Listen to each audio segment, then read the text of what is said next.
Alam mo na ba, na may dalawang kakaibang puno na kilala sa tawag na Tree of Life? Kung hindi mo alam Tara, pag-usapan natin.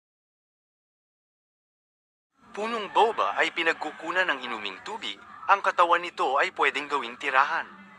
Barko at maging imbakan at ang bunga nito ay puno ng vitamin C at ang dahon nito ay pwedeng gawing gulay at gamot. Samantala ang nyog ay Tree of Life din, ang bunga nito ay may gatas, pulot at karne na ginagawang pagkain at inumin. At ang dahon nito ay pwedeng gawing banig at kubo, ang tangkay ay isang kahoy para sa konstruksyon at paggatong at ang ugat din nito ay ginagamit sa medicina. Alam mo na ba, na may dalawang kakaibang puno na kilala sa tawag na Tree of Life? Kung hindi mo alam Tara, pag-usapan natin. Punong boba ay pinagkukunan ng inuming tubig, ang katawan nito ay pwedeng gawing tirahan. Barko at maging imbakan at ang bunga nito ay puno ng vitamin C at ang dahon nito ay pwedeng gawing gulay at gamot.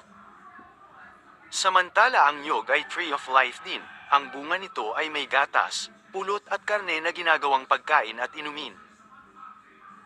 At ang dahon nito ay pwedeng gawing banig at kubo, ang tangkay ay isang kahoy para sa konstruksyon at paggatong at ang ugat din nito ay ginagamit sa medicina at produkto para sa balat.